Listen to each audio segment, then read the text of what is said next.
Friends, this is Dr. Sachin Goswami, and today is the 13th part of my William Shakespeare series for the aspirants of UP TGT PGT, KVS NVS TGT PGT, DSSB and UGC NET. So let's start today's point. As you know very well that I'm teaching you in very easy way and just trying to teach you in bilingual method. So start the very first point of today. Hamlet ghost appears 4 times in the play Hamlet, Act 1st, Scene 4th. Hamlet father's ghost we are talking about here. So it appears 4 times. ये question आ जाता है, how many times does it appear? So your answer will be it appears 4 times in the play Hamlet, Act 1st, Scene 4. If music be the food of love, play on is the line from Twelfth Night, said by Duke Orsino. This line is repeated several times in Virginia Woolf's Mrs. Dalloway. This is one of the most important question और यहाँ पर एक ही नहीं बल्कि आपके 3 यहाँ पर questions तैयार हो रहे हैं. सबसे पहला तो ये कि if music be the food of love play on, कि अगर जो संगीत है वो प्रेम का एक भोजन है तो इसको बजने दो. ये कहाँ से ली गई है? ये 12th नाइट से ली गई है. दूसरा क्वेश्चन किसने कहा? ड्यूक ऑर्सिनो के द्वारा कही गई पंक्ति है. और तीसरा क्वेश्चन ये आता है, this line is repeated several times in Virginia wolves novel. ये जो लाइन है ये अनेकों बार रिपीट की जाती है. किसमें? वर्जीनिया वुल्फ के उपन्यास मिसेस डॉलोवे में इसको रिपीट किया जाता है. ये सबसे बड़ी बात है. तो इस तरह से आपके 3 क्वेश्चन यहाँ पर तैयार हो जाते हैं. Macduff in Macbeth was ultimately ripped from his mother's womb. जो मैकडफ था मैकबेथ में, उसको अपनी माँ के पेट को काट कर निकाला गया था. मतलब वो एक सिजेरियन चाइल्ड था. Shakespeare's Measure for Measure is a dark comedy. Shakespeare की जो मेजर और फॉर मेजर है ये एक डार्क कॉमेडी है. Shakespeare's play Tempest has an epilogue. Shakespeare का जो प्ले टेम्पेस्ट है उसमें एक एपिलॉग है. Sebastian is the twin brother of Viola in 12th Night. Sebastian जो है वो ट्विन ब्रदर है किसका? वॉयला का 12th नाइट में. Worcester and Vernon in the end of the play Henry 4th part 1st are sentenced to death by King Henry. जो Worcesters हैं और इसके अलावा आपका वर्नन, इनको जो है मृत्युदंड दे दिया जाता है, ठीक है, किंग हेनरी के द्वारा. Gravediggers scene in the play Hamlet, Act 5th, Scene 1st provides a moment of comic relief. तो इसमें क्वेश्चन ये बनता है कि कॉमिक रिलीफ जो है वो कौन सा दृश्य देता है इनमें से? तो आपका आंसर होगा ग्रेवडिगर सीन. दूसरा क्वेश्चन, ग्रेवडिगर सीन किस प्ले में है? हैमलेट प्ले में है. और कौन से एक्ट और कौन से सीन में है? एक्ट 5th और सीन 1st में है. क्या प्रोवाइड करता है? कॉमिक रिलीफ प्रोवाइड करता है. Laertes confesses to Hamlet his part in the plot and explain that Claudius has plotted to kill Gertrude. और यहाँ पर लेटिस जो है ये कन्फेस करता है हैमलेट से कि जो अपना पार्ट है षड्यंत्र में उसकी क्या भूमिका है. लेटिस जैसे कि आपको पता ही होगा, लेटिस कौन है? लेटिस पोलोनियस का बेटा है और हैमलेट की जो प्रेमिका है ओफिलिया, उसका ये भाई है lettuce.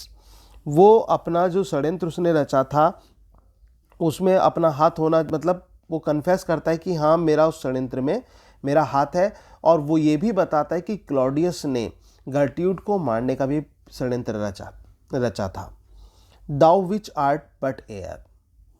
Prospero to Ariel, act 5th, scene 1st. ये प्रोस्पेरो ने एरियल से कहा है कि तुम्हारी जो कला है ना, मतलब तुम जो एक जादुई रूप में, मतलब हवा के रूप में हो, तुम एक, तुम्हारे अंदर हवा ही हवा समाई हुई है. वो बात यहाँ पर उन्होंने कही है.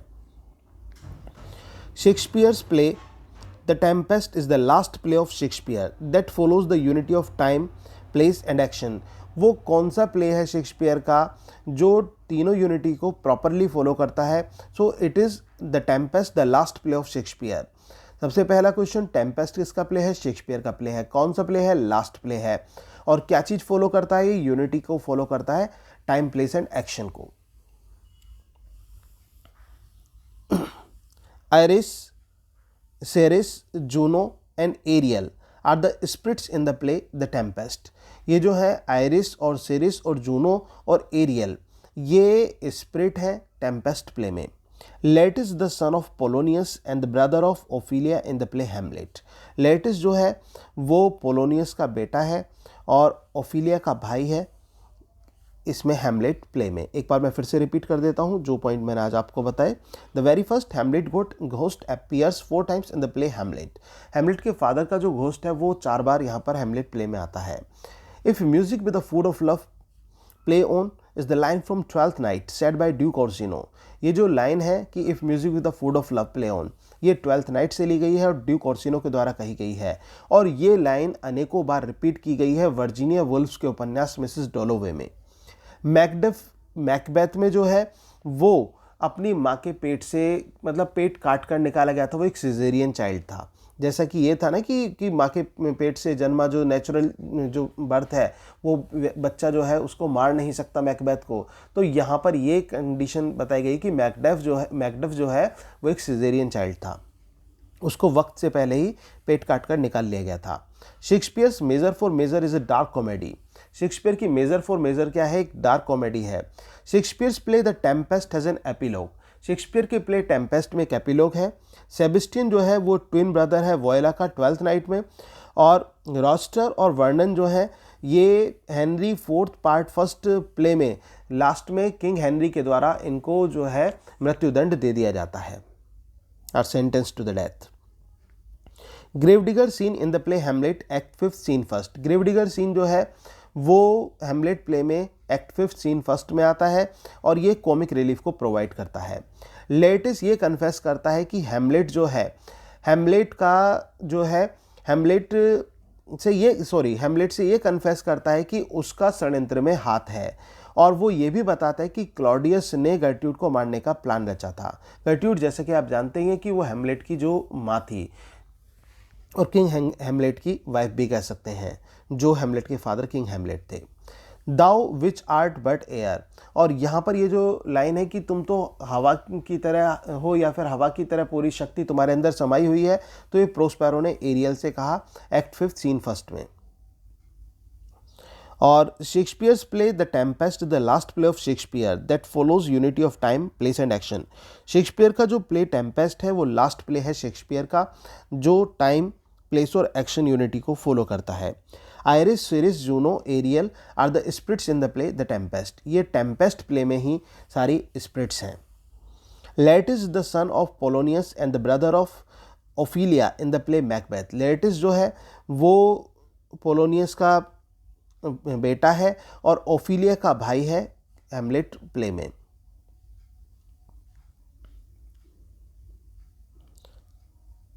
In the Tempest Miranda, Caliban and Prospero stay in island for 12 years.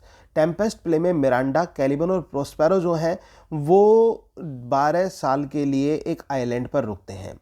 O what a rogue and peasant slave am I, it's not monster that this player Hamlet. Soliloquy act 2nd scene 2nd। ये हेमलेट ने कहा था कि what a rogue and peasant slave am I, कि कितना एक बुरा और कितना एक गुलाम की तरह मैं हूँ यहाँ पर, और it is not monsters that this player here, ये कोई विचित्र बात नहीं है कि यहाँ पर एक मॉन्स्टर के रूप में मैं यहाँ पर हूँ। तो हेमलेट सोलिलिकी है एक्ट 2nd सीन 2nd में। क्लॉडियस, गर्ट्यूड, Hamlet and Laertes are the names of the 4 dead bodies left on the stage at the end of the play Hamlet. ये क्वेश्चन मोस्ट इंपॉर्टेंट है। हेमलेट प्ले के लास्ट में जो 4 dead bodies stage पर पाई जाती हैं वो कौन कौन सी हैं? तो क्लॉडियस है, गर्ट्यूड है, हेमलेट है और लेटिस है। ये 4 नाम है जो डेड बॉडीज को रेफर किए गए हैं। The character of Jaques in as you like it, जो he is noble man of duke senior, lives with him in the forest of Arden, can be best described as melancholic।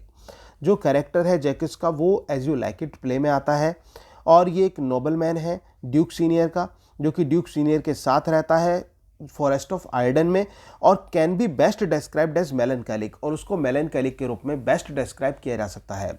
अब एक बार फिर से समझिए इसको कि जैकस किस play में आता है? एज यू लाइक इट में आता है। पहला क्वेश्चन तो ये, कौन है वो? नोबल मैन है ड्यूक सीनियर का, और कहाँ किसके साथ रहता है, ड्यूक सीनियर के साथ रहता है, फॉरेस्ट ऑफ आर्डन में रहता है। उसको हम एक शब्द में कैसे डिफाइन कर सकते हैं, मेलनकैलिक के रूप में उसको डिफाइन किया जा सकता है। तो दोस्तों ये थे आज के जो पॉइंट्स थे जो मैंने आज आपको बताए। उम्मीद है कि आपको ये वीडियो पसंद आई होगी और आपको मेरी जो अन्य वीडियोस हैं वो भी आपको पसंद आ रही होंगी, वो भी आपको अच्छी लग रही होंगी, जो मैं आपको दूसरी वीडियोस जो लिटरेचर की तैयारी करा रहा हूँ। और मेरी पूरी प्लेलिस्ट ये बनी हुई है यूपी टीजीटी के नाम से, इसके अलावा इंग्लिश लिटरेचर वीडियोस के नाम से। आप उन प्लेलिस्ट पर जाइए और पूरी वीडियोस को अच्छी तरह से स्टडी कर सकते हैं। अगर आपने अभी तक भी मेरे इस चैनल को सब्सक्राइब नहीं किया है, so I just request you to please subscribe this channel and please do not forget to press the bell icon while subscribing this channel so that you may get regular updates. Thank you very much. Yours, Dr. Sachin Goswami.